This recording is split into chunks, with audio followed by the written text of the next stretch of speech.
रमता राम जपो रे प्राणी, अब तो सुन ले राम कहानी।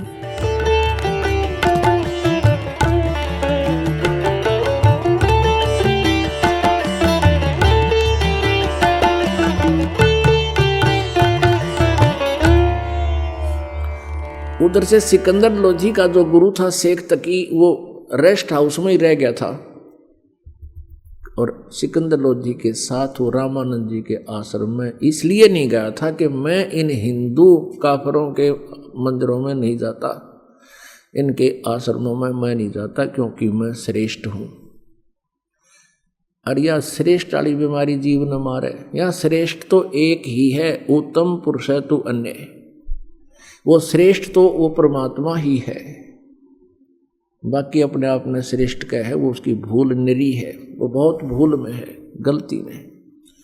अब शेख तकी रेस्ट हाउस में रह गया था काशी में, फिर वापस आ गए सारे, सिकंदर लोधी भी, वीर सिंह और साथ में कबीर परमेश्वर, आगे बैठा वो दूसरा पीर। तो सिकंदर लोधी ने अपने धार्मिक पीर पहले वाले गुरु से कहा कि शेख तकी आज मेरी खुशी का ठिकाना नहीं, मेरा रोग दूर हो गया, ये अल्लाह आए हैं, ये खुद परमात्मा उतरे हैं। अब कहते हैं ना, एक वजीर और फकीर और ये पीर, ये दो इकट्ठे हुए ना, लड़े ना। अब शेख तकी के तो आग सी लगी अंदर ही अंदर कि अब ये सिकंदर लोधी इस दूसरे पीर को, दूसरे गुरु को महत्व देगा और तेरी महिमा कम होगी, तेरी रोजी रोटी कम होगी। राग द्वेष ईर्षा मान बढ़ाई। कहते हैं राज तजना सहज है, सहज त्रिया का ने, और मान बढ़ाई ईर्षा दुर्लभ तजना ये। और सिकंदर लोधी ने कहा कि पीर जी मेरा जलन का रोग खत्म हो गया, इन्होंने आशीर्वाद ही दिया था। और एक और चमत्कार दिखाऊं कि मैंने ऐसे ऐसे स्वामी रामानंद जी ने मेरे बारे में ऊट पटांग बातें कही थी, मुसलमानों को गलत बताया था, मैंने उसकी गर्दन काट दी और इस अल्लाह ने, इस खुदा ने मेरे सामने जीवित कर दिया। ये खुद अल्लाह है। अब इस बात से उसका तेल जैसे छींटे लगे, जैसे उबलते तेल पर पानी डाल दे, एकदम रोड़ी खा गया। कहने लगा ये सब कहने की बातें हैं, ये सब बनावटी बातें हैं, मैं तो तब जानूं जब मेरे सामने कोई ऐसा करके दिखाए। अब सिकंदर लोधी ने सोचा भाई अब ना मानो तो ना मानो, पर मेरी गिल्त जो बीत गई, मेरे साथ जो कहानी घटना घट गई, इसने मैं कैसे भूल सकूं। अगले दिन चल पड़े, दिल्ली के लिए प्रस्थान कर दिया और परमात्मा को, कबीर जी को सिकंदर लोधी राजा ने अपने ही हाथी पर, अपनी ही अंबारी में आदर सत्कार से बैठा लिया। अब रास्ते में 2-3 दिन लगने थे, काशी से दिल्ली तक।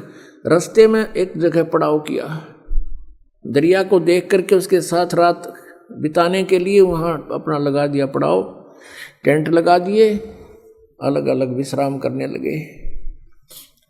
अब सुबह सुबह शेख तकी के पास सिकंदर लोधी गया प्रणाम करने के लिए प्रतिदिन की तरह, और कहा जाके सलाम वालेकुम पीर जी। पीर जी का तो टेढ़ा मुंह हो रहा, नो क्या मुझे क्या जरूरत है, तुझे मिल तो गया सलाम करने वाला, क्या जरूरत है मेरी।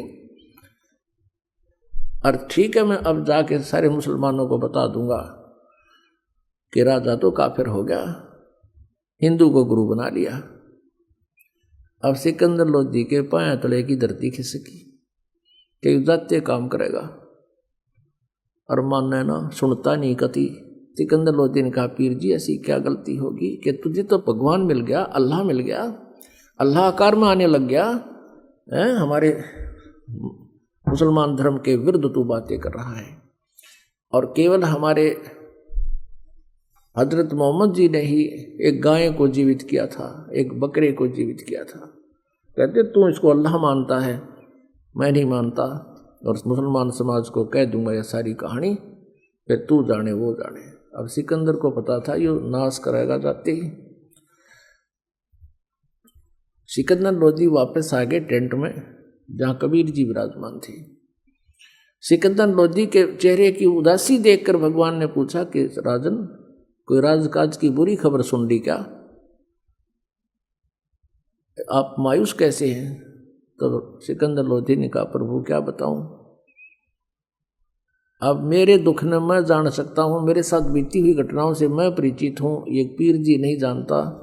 ये मेरा धार्मिक गुरु जो है, ये मेरा पहलड़ा खसम, अब यो मन इतना तो दुखी कर रहा है परमात्मा, कल से मुझे चैन नहीं है इसकी। वहां से भी मैंने देखी थी इसकी जो गतिविधि, और अब तो ये बहुत टेढ़ा मुंह कर रहा है, जाते ही सब मुसलमानों को कह देगा तो मेरा राज्य नहीं रहेगा। परमेश्वर ने पूछा क्या चाहता है ये? शेख तकी ने कहा था कि मेरे सामने जीवित करके दिखावे जब जानू मैं नहीं मानता, मैं साथ थोड़ा ही था। तो कबीर जी ने कहा कि उसको कह दो कोई मुर्दा ले आवे, चाहे कोई पशु ले आ, पक्षी ले आ, कोई मनुष्य ले आ, और अब जिंदा कर देता हूं, कह दे उसको ले आ मुर्दा। सिकंदर लोधी गया शेख तकी के पास और कहा, पीर जी आप कोई मुर्दा ले आओ। और कबीर जी कहते हैं अभी जीवित कर दूंगा। तो वो कहता मैं कहां से लाऊं, कभी समय आएगा जब देखूंगा। अब परमात्मा को पता था कि राजा का टेंशन बना दी इसने, और ये दिल्ली तक पहुंचाएंगे इतने तो हार्ट अटैक हो जाए मनमाने सिकंदर का। तो कहते हैं अपने भगत की टेंशन भी परमात्मा एक सेकंड में कारण बना दे। उसी समय क्या देखा कि दरिया के बाहर सब कोई टहल रहा था, कोई नहा रहा था, कोई अपना घूम रहा था। इतने में क्या देखा कि एक मुर्दा, एक बच्चे का शव, 12-13 साल की आयु के बच्चे का शव, जिसको अंतिम संस्कार कर दिया गया था मृत्यु के उपरांत। क्योंकि कुछ ऐसे कबीले हैं जो न तो जमीन में दबाते हैं, न सभा करते हैं, अग्नि में संस्कार नहीं करते, वो केवल जल प्रवाह कर देते हैं। वो ये सोचते हैं कि इसके शरीर को मछली खाएंगी, कीड़े मकोड़े खाएंगे, इसको कुछ पुण्य हो जाएगा, और उसको दरिया में जो समुद्र की तरफ जा रही होती है उसमें एक अच्छे आदर के साथ एक फ्लोटिंग ऐसा बना देते हैं, बेड़ा सा घास फूस का, लकड़ी थोची से लकड़ी लगा कर उसके ऊपर आदर से लेटा कर और उसके ऊपर एक कपड़ा डालकर जल प्रवाह कर देते हैं। ऐसा जल प्रवाह किया हुआ मृत बच्चा आ रहा था सौ, तो सभी ने कहा कि वो आ गया मुर्दा, वो आ गया मुर्दा। सब आगे भाग कर बाहर, कबीर जी भी कोई बुला लिया, शेख तकी भी आ गया। और शेख तकी कहता है अब करके दिखा दे इसको जीवित, हम मान जाएंगे। परमात्मा बोले पहले तू करके दिखा, कहीं फिर बाद में नंबर बनाओ मैं भी कर दूँ। अब सभी ने कहा ठीक है शेख तकी आप भी करके दिखा दो, आपके पास कोई शक्ति है। अब वो लगा अपने जंतर मंतर करण, यावा होता वो तो होना क्या था उससे। वो पहुंच गया, मुर्दा चला गया लगभग 2-3 फरलांग, यानी 600-700 फुट नीचे को डाउन स्ट्रीम में बहता हुआ। तब शेख तकी कहता है ये तो अपने सिर से बला उतरवाना चाहा था, ये भी नहीं कर सकता, ये बातें बनाता है। ये तो चाहा था कि मुर्दा चला जाए, तेरी इज्जत रह जावे, वो इसने कर ही दिया, मुझे लगा दिया इस पे। अब परमात्मा ने ऐसे संकेत किया मालिक ने हाथ से, वो मुर्दा वापस चल पड़ा जैसे इंजन की नौका होती है, इंजन वाली मोट, और वो दरिया के फ्लो के विपरीत चल पड़ती है। ऐसे वो मुर्दा दरिया के ऊपर से ऐसे वापस आके और वहाँ खड़ा हो गया सामने, ऐसे लेट नुका नु स्थिर हो गया मुर्दा, वो मृत शरीर। नीचे से लहरें बह रही हैं दरिया की और वो सब ऐसे है। तब परमात्मा ने कहा जीवात्मा जहाँ भी है तू कबीर आदेश से इसमें प्रवेश हो और बाहर आ जा।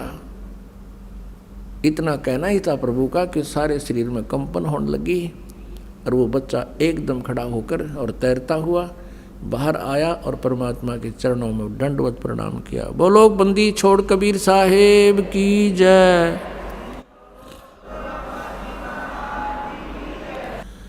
अब पुण्यात्माओं, ये परमात्मा थे और इन भगवानों की भी ये लीलाएं आज से 600 वर्ष पहले की लिपिबद्ध हैं और आम तक किसी ने ये लीलाएं आन नहीं दी। क्योंकि काल के दूत प्रचारक बिना गिनती के हैं और परमात्मा को परमात्मा कोई मानने वाला ही नहीं है। भले ही कबीरपंथी कबीर जी को मानते हैं, लेकिन वो कबीर जी को सतगुरु कहते हैं और वो कहते हैं भगवान तो निराकार है, सतपुरुष तो निराकार है, कबीर जी तो केवल सतगुरु हैं।